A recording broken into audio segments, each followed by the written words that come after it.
अस्सलामुअलैकुम, welcome back to my channel. आज का व्लॉग हम शाम के खाने से शुरू करते हैं, क्योंकि आज का जो शाम का खाना था, आज हम उसमें बथुए की दाल बना रहे थे। बथुआ और उड़द दाल जो होती है उसको मिक्स करके बना रहे थे। हमने आज पहली मर्तबा बनाया है, देखते हैं कैसा बनता है। वैसे इससे पहले हमने नहीं बनाया है, क्योंकि पहले जब शादी नहीं हुई थी तो जैसे अम्मी दादी वही लोग बनाती थी ये सब चीज़ें, तो उन्हीं के हाथ में ही जो टेस्ट होता है उनके हाथ से कुछ ज़्यादा ही अच्छा होता है। हम पहली मर्तबा बना रहे थे, देखते हैं कैसा बनता है। खाया तो बहुत बार है लेकिन बनाया नहीं था।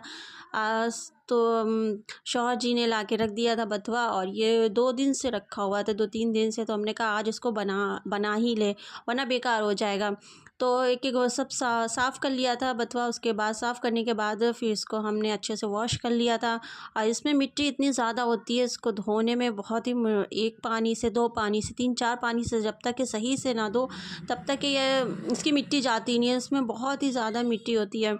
इसको साफ़ करना, इसको धुलना, इसी वजह से लोग पीछे हट जाते हैं बनाने से, क्योंकि सफाई सबसे ज़्यादा इम्पॉर्टेंट है इसकी। और जब तक कि अच्छे से साफ़ नहीं होता, इसमें मिट्टी बहुत ज़्यादा होती है। तो हमारे घर में तो भी दादी मम्मी यही लोग करती थी। अब शादी के बाद तो सब खुद ही करना रहता है, कोई हेल्प थोड़ी ना करेगा। खुद जब अकेले हो तो बिल्कुल कोई करने वाला ना हो तो खुद ही सब करना पड़ता है। चलो फ़िलहाल आगे बढ़ते हैं। और सारा हमने अच्छे से 3-4 पानी से धो दिया था, जब तक कि इसकी सारी मिट्टी और सब अच्छे से साफ़ नहीं हो गया था। इसको सफाई से अच्छे से धुल दिया था। फिर अब इसको काटा तो था नहीं, हमने काट भी सकते हैं लेकिन हमने काटा नहीं था, ऐसे ही डाल दिया था। और फिर बाद में याद आया कि हाँ, जो हमारी दादी थी जब भी इसको बना रहे थे उनकी बहुत याद आ रही थी। जो दादी थी वो ग्लास से, जो होता है ना, ग्लास से इसको एक उसमें ग्लास से इसको वो कर देती थी जैसे। तो ये थोड़ा सा कूट देती थी ताकि ये कट जाए, और उससे नहीं करती थी, चाकू वाकू से नहीं करती थी। हमने तो ऐसे ही डाल दिया। हमें बाद में याद आया तो सोचा चलो अगली बार बनाएंगे तो कर लेंगे। फ़िलहाल बाद में जब गल जाएगी तो मथानी से मथ देंगे तो सही हो जाएगा। तो उसके बाद फिर हमने इसमें उड़द दाल डाली, और छिलके वाली नहीं थी फ़िलहाल मेरे पास, अवेलेबल नहीं थी। तो हमने जो छिली हुई दाल थी उड़द की, बगैर छिलके वाली, वो वाली हमने यूज़ कर ली थी।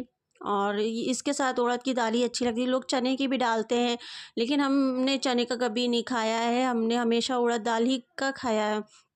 तो हम जो उड़द दाल हमारे पास रखी हुई थी वही हमने फ़िलहाल डाल दी थी धुल के। और फिर इसमें बेसिक मसाले जैसे नमक, हल्दी, मिर्च, ये सब चीज़ें, थोड़ा सा ज़रा सा अदरक लहसुन का पेस्ट डाल दिया था। ये सब चीज़ें डाल के हमने इसमें थोड़ा सा पानी, 1 गिलास पानी रख दिया था, और थोड़ा सा तेल डाल दिया था, ज़्यादा नहीं, थोड़ा सा 2 चम्मच, छोटे 2 चम्मच तेल डाल दिया था। और ये सारे मसाले डाल के हमने इसको रख दिया था कि ताकि ये अच्छे से गल जाए। और क़रीब हमने उसको 20 मिनट तक स्लो आंच पे रख दिया था। 20-25 मिनट तक स्लो आंच पे रख दिया था, तेज़ आंच पे नहीं, स्लो आंच पे रख दिया था, ताकि वो अच्छे से पक जाए। अंदर गलना बहुत ज़रूरी होता है, गल जाती, जितनी अच्छी गल जाती है उतनी अच्छी बन जाती है। और ढक्कन लगा के कुकर को रख दिया था कि ताकि अच्छे से गल जाए। और फिर जब तक ये दाल बन रही थी, और फिर हमने इधर रोटी की तैयारी कर ली थी। आटा पहले ही गूँध के रख लिया था। फिर जल्दी से हमने रोटी, जो पेड़े बना के रख लिए थे रोटी के, और फिर जल्दी से रोटी बना ली थी। फिर रोटी बन गई थी, जब तक हमने रोटी बनाई उधर दाल भी गल गई थी। फिर दाल गल गई थी और इसमें हींग भी डाली थी। हींग भी बहुत इंपॉर्टेंट, हींग का जो एक टेस्ट आता है इसमें बहुत अच्छा लगता है, और वो हमने बताना भूल गए थे। हींग भी डाली, हींग बहुत ज़रूरी है, इसमें डालोगे तो उतना ही अच्छा टेस्ट लगेगा। और ये अच्छे से गल गई थी, और इसको फिर मथ दिया था, मथानी होती है उससे मथ के फिर इसमें हमने बघार डाल दिया था लहसुन का और सूखे मिर्च का। इसका जो टेस्ट होता है ना बहुत अच्छा होता है। ये हमने फर्स्ट टाइम बनाई थी लेकिन अच्छी बनी थी। मेरे शौहर को बहुत पसंद आई थी, उन्होंने कहा अच्छी बनी है। तो अगर उनको पसंद आ गई समझो कि मेरी मेहनत सफल हो गई। तो ये सारा खाना, ये शाम का डिनर था, बना लिया था। और बस यही चीज़ बनाई थी, रोटी बनाई थी, दाल बनाई थी। वैसे चावल के साथ भी इसको खाया जाता है, चावल के साथ भी बहुत अच्छी लगती है। और ये दाल जब बासी हो जाती है तो और अच्छी लगती है।